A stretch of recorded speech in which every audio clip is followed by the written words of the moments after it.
TLDUE, Educación para el Desarrollo. ¿Cómo están, amigos? En esta oportunidad queremos conversar con ustedes sobre el curso Dinámica Política Contemporánea en el Perú. Es un curso que se enmarca dentro del Diplomado de Gobernabilidad y Administración Pública de la Universidad Alas Peruanas. El curso busca motivar al gestor público sobre el conocimiento del poder. ¿Qué pasa con el poder en el país? ¿Qué sucesos históricos, qué procesos sociales, políticos durante el siglo XX y a principios del presente siglo vienen configurando un sistema de toma de decisiones formal y bien informal en el país? El poder, mucho se ha escrito sobre eso.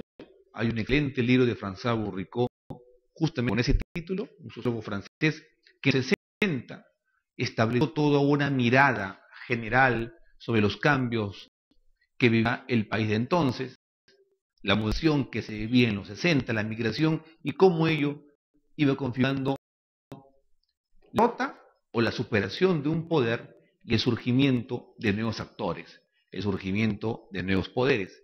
Porque todo nuevo actor que surge en un escenario social surge también con nuevos poderes, con capacidades para tomar decisiones o para decidir la decisión de los otros en la política, en la economía, en la cultura, etc. Vamos a conversar dividiendo nuestra exposición en 4 ítems.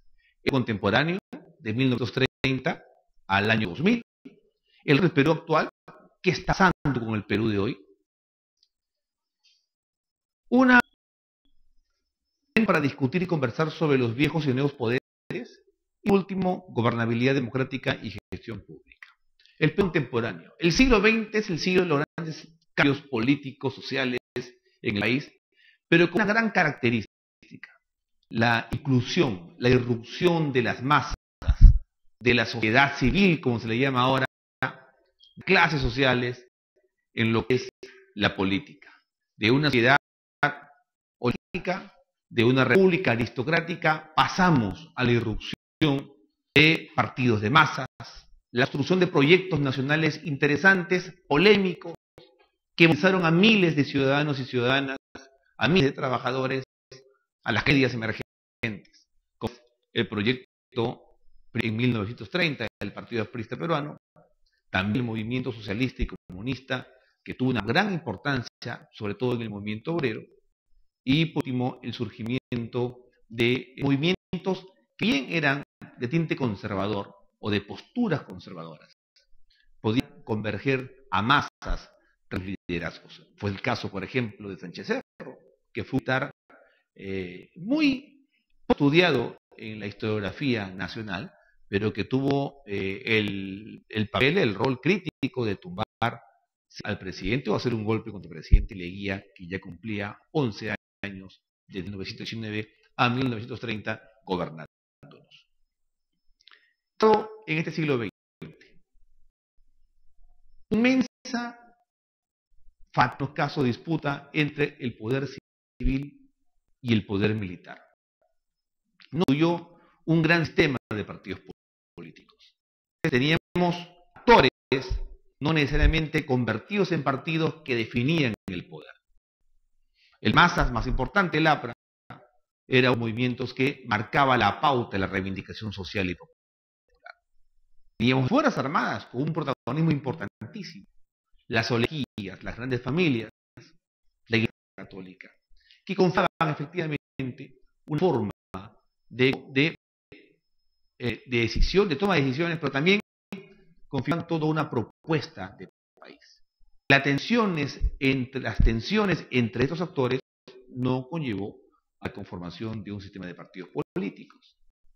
En los 90 se vive una modernización, el país se industrializa, hay todo un cambio en América Latina, hay una mayor migración del campo a la ciudad, las ciudades se comienzan a extender y surgen nuevas clases medias, nuevos actores y también nuevos partidos políticos. Acción Popular, liderado por el arquitecto Fernando Aponte, importantísimo, y la Democracia Cristiana, que entonces lideraba ya el doctor Héctor Cornejo Chávez. Partidos emergieron como respuesta a los partidos creados en la década del 30, pero tampoco lograron con los antiguos y ellos mismos constituir un sistema de partidos. ¿Por qué no hubo un sistema de partidos en el país? Es una reflexión que se discutir en el curso, que es parte del curso. ¿Por qué nuestro siglo XX hizo partidos grandes tal vez, pero importantes, pero constituyó un sistema de partidos políticos? 60, en 1962 y en el 63, disputaron las elecciones efectivamente 4 movimientos importantes. El último, el ACO y el movimiento Acción Popular de Fernando Leterme. Pero después de esas elecciones del 62 y del 63, porque las dos fueron anuladas a partir de un golpe militar, los otros dicen para impedir el surgimiento de Águila Torre como presidente de la República. El golpe de General Velasco en el 68, que hay un movimiento, uno tal vez en la sociología latinoamericana, reformas nacionalistas, civilizaciones, reforma agraria, industrial, que marcó una distancia con los sucesivos golpes de Estado que el Perú vivió antes.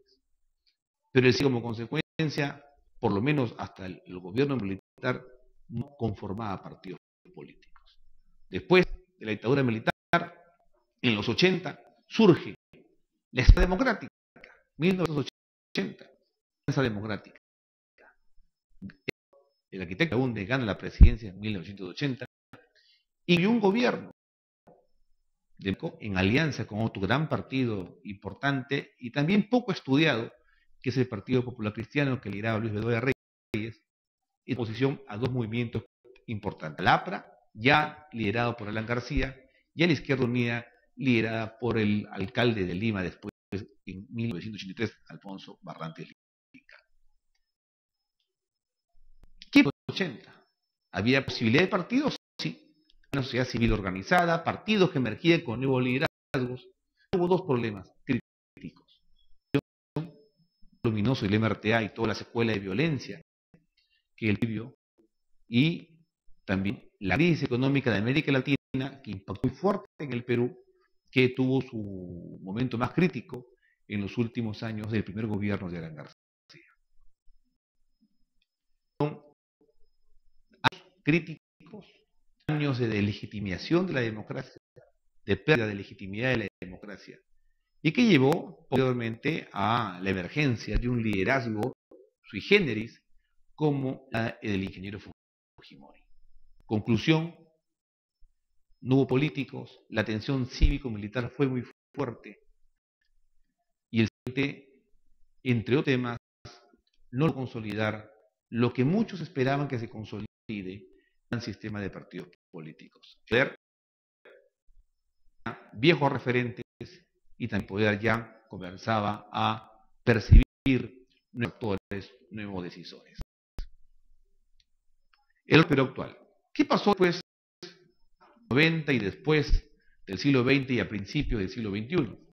Se configuró un país distinto. La globalización, un fenómeno que negar como proceso de integración de mercado, de transferencia de tecnología, de culturas, de migración, de mercados abiertos y sobre todo de revolución de la tecnología, ha constituido un país distinto, un país emprendedor, un país que crece, un país que cambia mucho, nuevos agentes, un país con nuevos mercados, surgimiento en las regiones de sus mercados, nuevas clases medias, pero un elemento crítico sobre los que estudian gestión pública y los que estudian la política. Un país en los partidos, un país en la política, un país que avanza, crece, distribuye su riqueza, genera más valor, porque no encuentra una balanza total en sus instituciones. Es lo que unos politólogos han denominado una gobernabilidad sin partidos, un desarrollo sin instituciones, un desarrollo económico sin instituciones. Sus problemas. La gobernabilidad tiene problemas de cohesión y tiene problemas críticos para la democracia porque nos impide constituir instituciones prácticas de los problemas que todos los días vivimos. Pero ello en los últimos años. El gobierno del señor Fujimori planteó temas importantes a nivel de reformas estructurales. Perú requiere mirar con otros ojos esas reformas, muchas de ellas han continuado, pero ya de carácter autoritario del gobierno, de criticar el proyecto fujimorista, sí unas reformas importantes que enrumbaron al país en una economía de mercado mucho sólida. Tanto Toledo como el presidente Humala no han cambiado esa estructura. Han redistribuido efectivamente más riqueza, han creado instituciones, han hecho cambios, pero los rumbos generales del modelo económico desde fines de los 90, principios del siglo XXI y ahora a 2012 con el presidente Humala tienen una continuidad. Que acción, la apertura de los mercados y buscar la posibilidad que sea mucho más competitivo. El país podrá constituirse en un futuro, una democracia que vaya de la mano con este crecimiento y este desarrollo, es un lío de los partidos, de los políticos y sobre todo de aquellos que van a estudiar o ya estudiando pública, gestión de gobierno, administración pública. El rol clave que hagan los gestores públicos de su rol, de su capacidad de gestión, es como el Estado se presentará ante los ciudadanos, sus necesidades, resolviendo problemas, generando proyectos y dando credibilidad a la democracia. La parte importante que vamos a desarrollar en el libro, en el curso, es lo referido a los viejos y nuevos poderes. Los viejos poderes en el país aún continúan. Decisores en el Perú del 20 al 21 aún continúan. En injerencia, capacidad de inducir decisiones públicas y también privadas. ¿Y qué poderes murieron en el camino? La reforma de Velasco, por ejemplo, camino, o Fitó, de las grandes oligarquías terratenientes, señores feudales, pero tenían otros poderes. Ya con el Perú de un nuevo rostro, vamos a conversar y discutir en el curso sobre justamente qué nuevos actores, qué nueva forma de decisión. Por lo menos, permíteme decirle 3 poderes que han emergido en el Perú y que lo van configurando. El primero es el poder transnacional, los grandes grupos de poder financiero, los grupos de interés bancario, los grupos empresariales transnacionales, que están en el país y que tienen un proyecto y que tensan con la democracia. Las rupturas producto del crecimiento económico. Y lo nuevo es la comunicación. Nunca antes la democracia ha estado tan diseñada y moldeada por la dinámica de los medios de comunicación, por los grandes grupos empresariales que definen canales de televisión, radio, que tienen un discurso que, o no, tiene posibilidad de constituirse en la conciencia de la gente. Ahora, la gente es tonta. La gente también mediatiza, es crítica de los propios mensajes de los medios de comunicación. Y casos, lo he visto últimamente, como los medios de comunicación inducen a un candidato, pero ese candidato no gana. O plantean una oposición y esa oposición no cala en la gente. Es decir, si bien hay un poder de los medios de comunicación, este poder tensa en contradicciones. No es fácil de inducir mecánicamente la visión, la ideología, las percepciones, las decisiones, el voto de la gente. Y un poder anal que ahora lo estamos viendo y lo vemos, pero que se puede percibir es el tecnocrático, democracia pública y privada, la permanente en el Estado y que es cargo de diseñar proyectos, programas y que los gobernantes que vienen de la política no pueden o muchas veces no deciden cambiarlos. El poder de tecnocracia es muy fuerte en el país. Es un poder. Tenemos en el país viejos poderes como la Iglesia, que no en la colonia, pero que tiene influencia menor, pero la tiene. Y nuevos poderes como la tecnocracia. Esta reflexión la vamos a desarrollar también, obviamente, en el curso de dinámica política. Y por último, un aspecto clave, y capítulo, entender el signo de sus procesos y cómo llega al siglo XXI la política y la dinámica social, el poder de los partidos, los grupos fácticos, los militares, la iglesia, las tecnocracias. Entender el rostro del Perú actual. Es un país sorprendedor, es un país triste. Hay pobreza, por eso en los últimos años, pero es por eso. Está porque hay más mercado. Son preguntas de reflexión, pero hay un nuevo rostro del Perú actual. La sociedad del 60, del 70 y del 80 no puede cargar ya de por sí el rostro actual, pero el público sí debe entenderlo.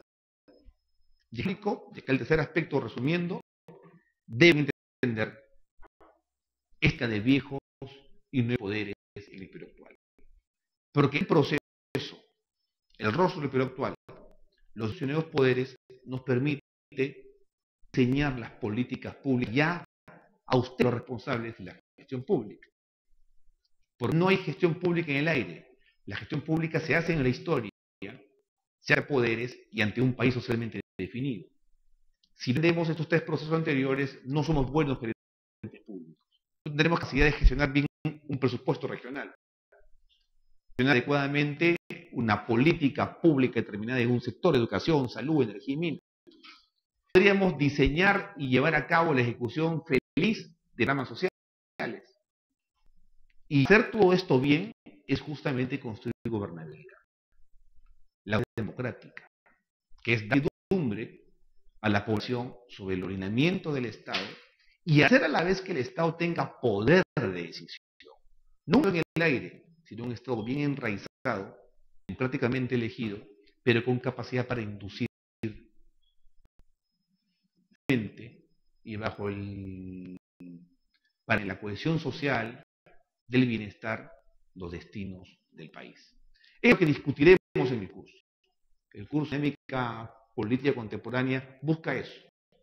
No irlos a un credo político, no irlos hacia una opción política, sino establecer lineamientos de reflexión, de debate, la historia tal vez de manera distinta, hacer preguntas sobre el siglo XX, del siglo XXI, desde la lógica del poder, además de ello, encontrando las pistas, los caminos adecuados para que todos juntos podamos construir felizmente, con mucha transparencia y con responsabilidad, una gobernabilidad democrática del país. De eso trata el curso, eso vamos a trabajar y estamos todos juntos, podremos encontrar respuestas a interesantes preguntas.